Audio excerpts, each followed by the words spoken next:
The wind howled as Dr. Eliza Cade adjusted her parka, the biting cold seeping through even the thickest layers. The tundra stretched endlessly before her, a barren expanse of snow and ice punctuated by jagged tree lines. Alaska had always been a land of extremes, but this winter felt different, oppressive in its stillness, as if the landscape itself held its breath. "Looks like something scared them off for good," Corporal Ben Thorne muttered, crouching near a patch of disturbed snow. The faint imprint of hoof prints trailed off into the distance, swallowed by the white void. "Caribou don't just vanish," Eliza replied, brushing a strand of auburn hair from her face. Her gloved hands traced the prints, noting their erratic spacing. "Something made them run, but what?" Ben rose, his figure a sturdy silhouette against the pale horizon. "Predator, maybe. Wolf packs, or a bear that didn't hibernate." Eliza shook her head. "There'd be carcasses. Scat. Something." She straightened, squinting at the horizon. Whatever spooked them, it didn't leave a trace. Their journey had started 3 days earlier when Eliza, a specialist in wildlife migration patterns, was recruited by a vague government directive. The sudden disappearance of multiple caribou herds had disrupted ecosystems across Alaska, and her expertise was needed to find answers. Ben, a grizzled ex-military tracker assigned as her guide, seemed to have been roped into the mission with even less explanation than she had. "Let's keep moving," Ben said, scanning the horizon with an intensity that made her uneasy. "We're burning daylight." The pair trudged onward, the crunch of snow beneath their boots the only sound. The silence of the Alaskan wilderness was something Eliza had always found peaceful, but now it pressed down on her like a weight. Even the birds seemed to have fled. By the time they reached the abandoned research outpost, dusk had begun to settle, staining the sky with muted shades of gray and violet. The building was a squat, utilitarian structure, its edges softened by layers of frost. The door hung ajar, creaking faintly in the wind. "Eliza, stay behind me," Ben said, unholstering his sidearm. She nodded, clutching her field kit tightly. The air inside the outpost was frigid, carrying the faint metallic tang of disuse. Papers lay scattered across desks, monitors flickered with static, and a half-eaten meal had frozen solid on the counter. "Looks like they left in a hurry," Ben muttered, stepping cautiously through the main lab. His boots crunched over shattered glass. Eliza's gaze lingered on a map pinned to the wall, annotated with red markers circling areas of interest. "This doesn't make sense," she said, tracing a gloved finger over the largest circle. "Why would they focus their efforts here?" Ben glanced at the map, frowning. "That's way off any known migration paths. Remote, even by Alaskan standards."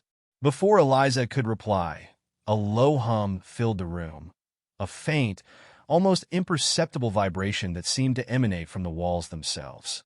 The sound resonated in her chest, disorienting and alien. "Did you hear that?" she whispered. Ben nodded, his posture rigid. "Yeah, and I don't like it." The hum faded as quickly as it had begun, leaving an eerie silence in its wake. Ben motioned for her to stay put and moved toward the source of the sound, a storage room at the far end of the lab. As he opened the door, a draft of icy air rushed out, carrying with it the faint scent of ozone. The room was empty, save for a cluster of equipment stacked haphazardly in the corner. At the center of the floor, however, was something that made Eliza's stomach knot, a black, viscous substance that seemed to glisten unnaturally in the dim light. "What the hell is that?" Ben asked, crouching to examine it. Eliza hesitated before stepping closer. "It looks organic, but—" She trailed off, pulling a sample vial from her kit. As she knelt to collect a sample, the substance recoiled slightly, as though aware of her presence. "Did you see that?" she asked, her voice barely above a whisper. "Yeah," Ben said, his tone grim. "I saw it." The sensation of being watched prickled at the back of Eliza's neck. She stood abruptly, her breath visible in the frigid air. "We need to leave," she said. "Now." Ben didn't argue. They secured the outpost as best they could and set up camp a safe distance away. Night fell quickly, the darkness absolute save for the faint glow of their portable lantern. As Eliza reviewed the data she'd collected, Her unease only deepened. The black substance was unlike anything she'd seen before. Its molecular structure appeared to be shifting, adapting, even as she analyzed it. "What did you find?" Ben asked, his voice low. She hesitated before responding. "If I didn't know better, I'd say this isn't from Earth."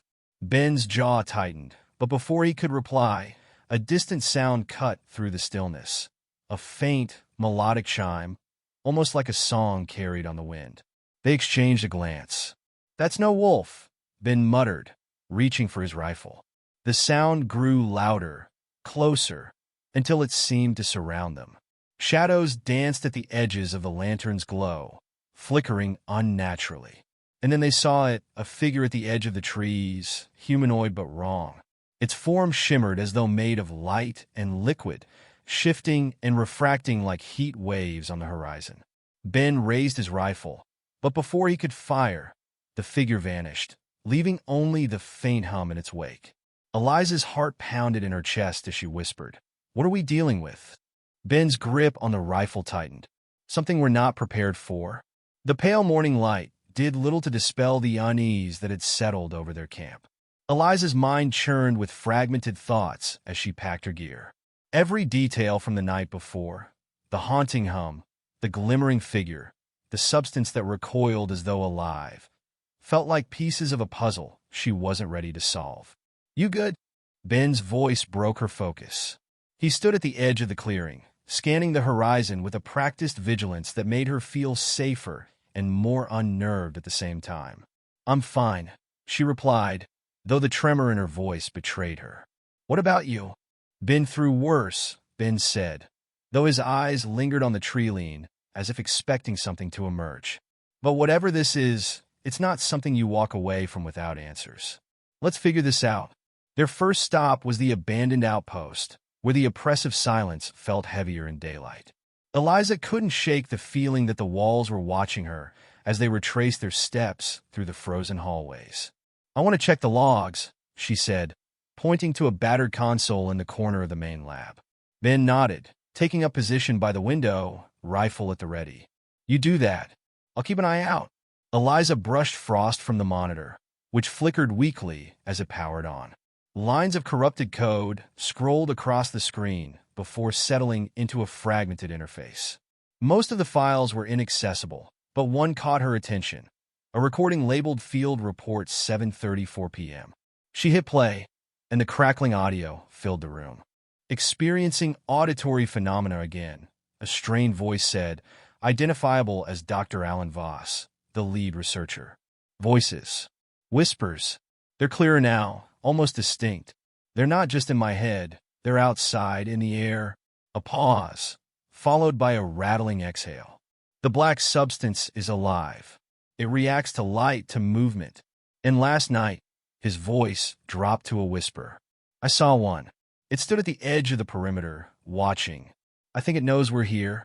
The recording cut off abruptly, leaving static in its wake. "Whispers?" Eliza murmured, glancing at Ben. He stiffened. "The kind that mess with your head?" Before she could answer, a faint metallic clang echoed from the storage room. Ben raised his rifle instantly, motioning for her to stay back. They moved cautiously, Ben leading with his weapon drawn while Eliza followed, her field kit clutched tightly. The air in the storage room was colder, sharper, and the faint scent of ozone lingered like a warning. The black substance was gone. In its place, the floor was marked with deep gouges, as though something had clawed its way out. "Looks like we're not alone," Ben muttered. Eliza crouched, running her fingers over the gouges. "These aren't animal marks," she said. "They're too precise." Ben's voice was low. "We need to get moving." As they left the outpost, Eliza noticed something new.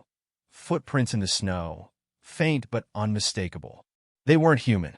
The elongated impression suggested something bipedal, but with claws that punctured the surface at regular intervals.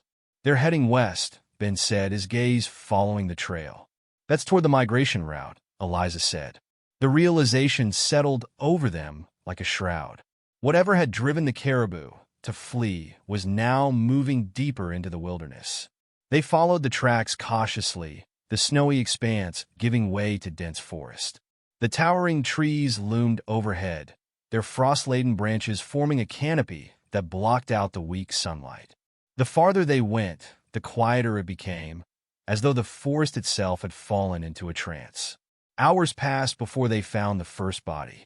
It was a caribou, or what remained of one. Its ribs jutted from torn flesh, and the black substance oozed from the wounds like oil, glistening in the dim light. "Christ," Ben muttered, covering his nose against the stench. Eliza knelt beside the corpse, her stomach churning. The substance seemed to pulse faintly, as though alive. "This isn't decay," she said. "It's something else entirely." Ben scanned the surrounding area, his grip on the rifle tightening. "We shouldn't stay here." As they pressed on, the tracks grew fresher, the black residue appearing more frequently. Each discovery painted a picture of something intelligent, predatory, and utterly alien. The sun dipped below the horizon, plunging the forest into darkness. They set up a makeshift camp in a small clearing, their lantern casting long, flickering shadows. Eliza busied herself with analyzing a sample of the black substance while Ben kept watch. Under her portable microscope, the material revealed its secrets or lack thereof. "It's not just organic," she said, her voice tinged with awe and fear. "It's synthetic, like it was engineered." Ben didn't respond. His focus was fixed on the edge of the clearing, where the shadows seemed to shift unnaturally. "Eliza," he said quietly. She looked up, following his gaze. For a moment, there was nothing but darkness. Then, a faint shimmer, a ripple in the air, like heat rising from asphalt, broke the stillness. "It's here," Ben whispered. The shimmer moved, coalescing into a shape that defied logic. It was tall, humanoid, but its form was fluid, shifting between solidity and translucence. Its surface glowed faintly, like bioluminescent algae, and its eyes, or what passed for them, were twin orbs of searing white light. Ben raised his rifle, but the figure moved faster than he could react. It darted forward in a blur, a soundless motion that left Eliza's mind reeling. "Run!" Ben shouted, firing a shot that ricocheted off the creature with no visible effect. Eliza stumbled to her feet, adrenaline surging as she bolted into the trees. The lantern fell, plunging the clearing into darkness. Behind her, the forest came alive with the sound of snapping branches and something unearthly chasing them. They ran until their lungs burned, the creature's hum reverberating in their ears. When they finally stopped, gasping for breath, the forest was silent once more. "We're being hunted," Ben said, his voice grim. Eliza nodded, her hands trembling. "And it's only the beginning." The distant hum never fully disappeared. Even as dawn broke, its presence lingered in the air like the fading echo of a scream, too faint to pinpoint, but impossible to ignore.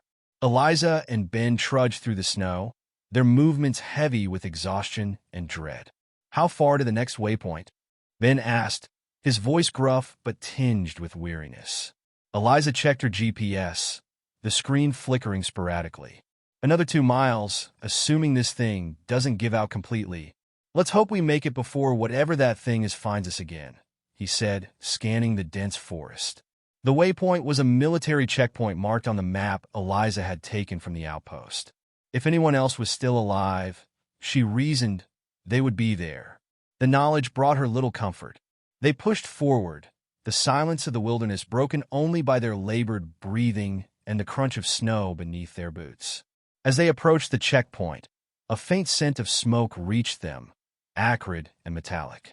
"Something's not right," Ben muttered, quickening his pace. The checkpoint came into view, a cluster of prefabricated buildings surrounded by a makeshift perimeter of barbed wire and floodlights. But the lights were dead, and the camp was eerily still. "Stay close," Ben said, raising his rifle as they crossed the threshold. The camp was a graveyard. Vehicles sat abandoned, their windows frosted over. Blood spattered the snow, but there were no bodies, only the deep gouges and viscous black residue that had become hauntingly familiar. Eliza shuddered, her breath visible in the frigid air.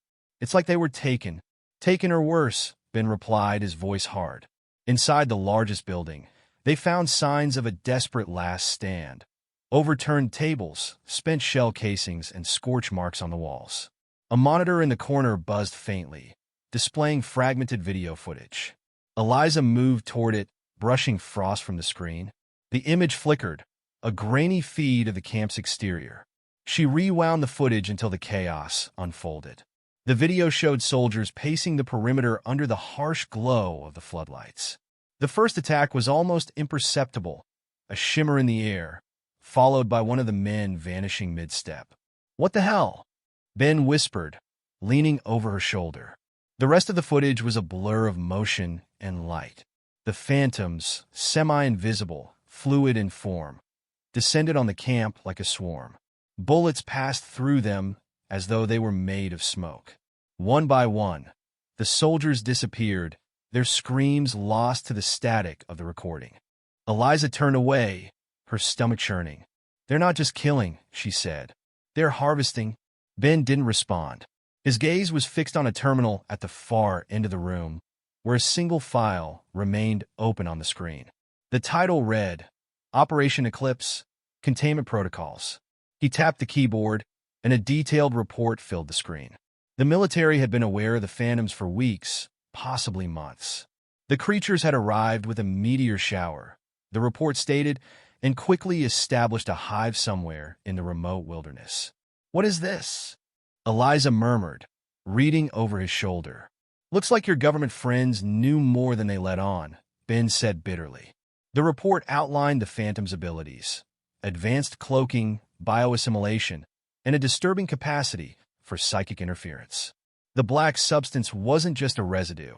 It was a medium, part of the hive's neural network. "Why didn't they warn anyone?" Eliza asked, anger rising in her chest.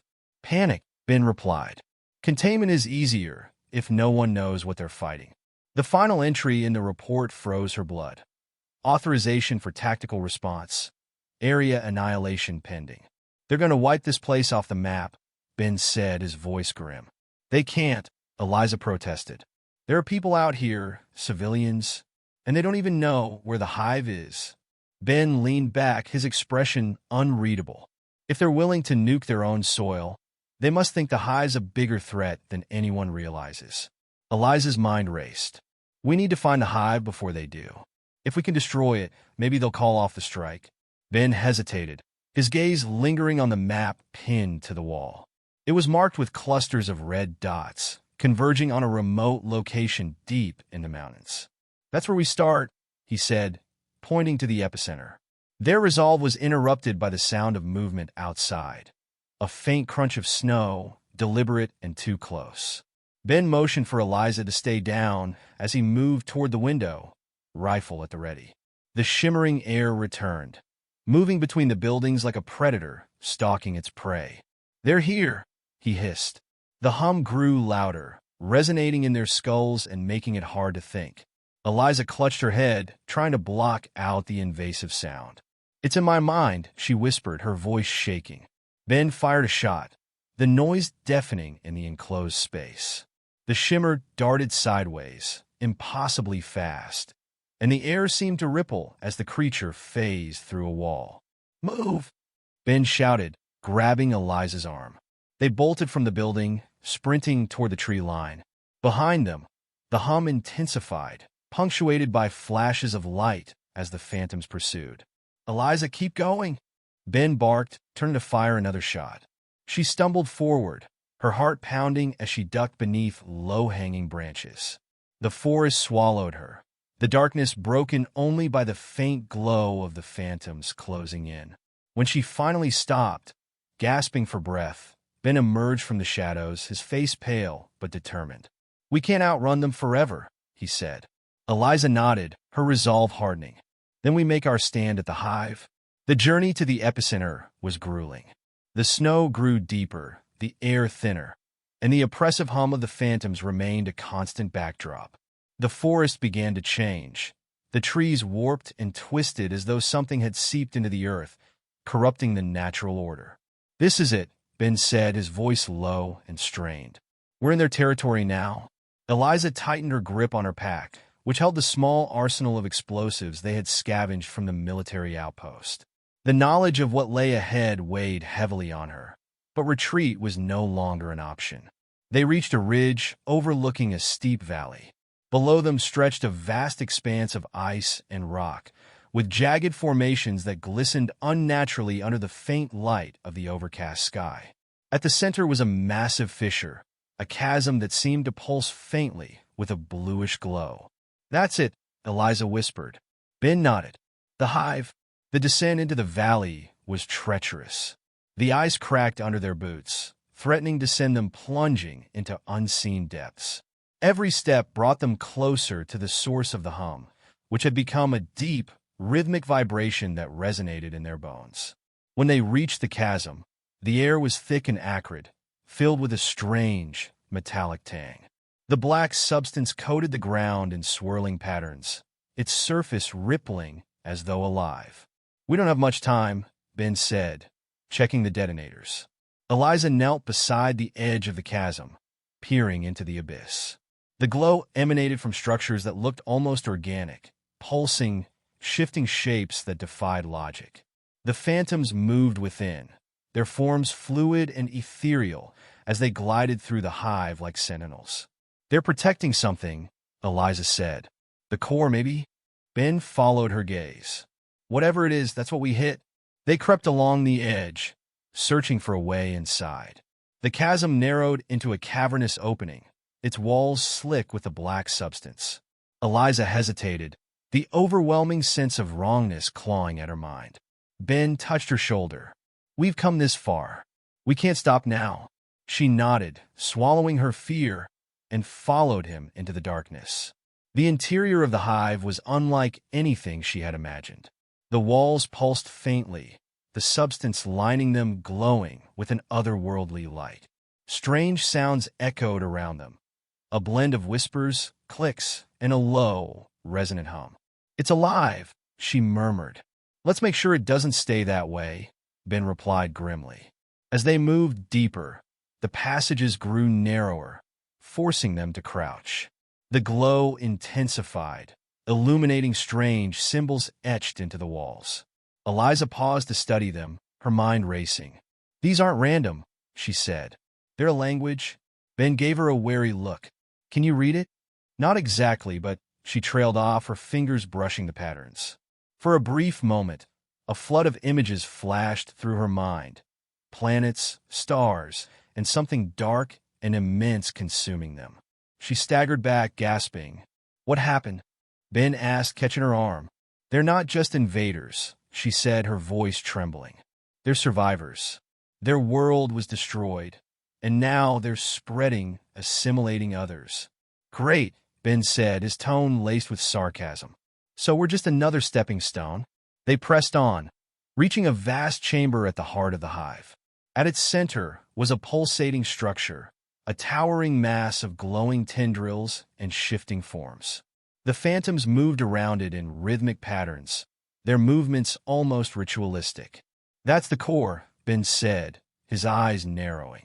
Eliza nodded, her hands shaking as she unpacked the explosives. "We'll need to plant these on the supports. If we can collapse the chamber, then we take the whole hive with it," Ben finished. They worked quickly, moving from one support to the next while avoiding the phantoms' patrols. The creatures seemed almost oblivious, their focus entirely on the core. Eliza placed the final charge, her heart pounding as the timer activated. "Done. Let's get out of here." As they turned to leave, the hum shifted, growing louder and more erratic. The phantoms froze, their glowing eyes snapping toward the intruders. "They know," Ben said, raising his rifle. The creatures moved as one, their forms blurring as they surged toward them. Ben fired, the muzzle flash illuminating the chamber in bursts. The bullet slowed the phantoms but didn't stop them. "Go!" Ben shouted, shoving Eliza toward the exit. She ran, the detonator clutched tightly in her hand. Behind her, Ben's shouts and gunfire echoed through the hive, growing fainter with each step. When she reached the surface, the cold air hit her like a slap. She turned back toward the chasm, her hands trembling. "Ben," she called, her voice breaking. There was no answer. The hum grew deafening, and the phantoms began to emerge from the hive, their forms shimmering against the icy backdrop. Eliza hesitated for only a moment before pressing the detonator. The explosion was instant and all-consuming, the ground shaking violently as the chasm collapsed. A blinding light erupted from the fissure, swallowing the phantoms as the hive imploded. Eliza fell to her knees, the sound of the blast ringing in her ears. When the light faded, the valley was silent. The chasm was gone, replaced by a smoldering crater. She stared at the devastation, her breath coming in ragged gasps. "We did it," she whispered, though the victory felt hollow without Ben by her side. As she turned to leave, a faint shimmer in the air caught her eye. Her heart froze as the hum returned, quieter now but unmistakable. The phantoms weren't gone. They were evolving,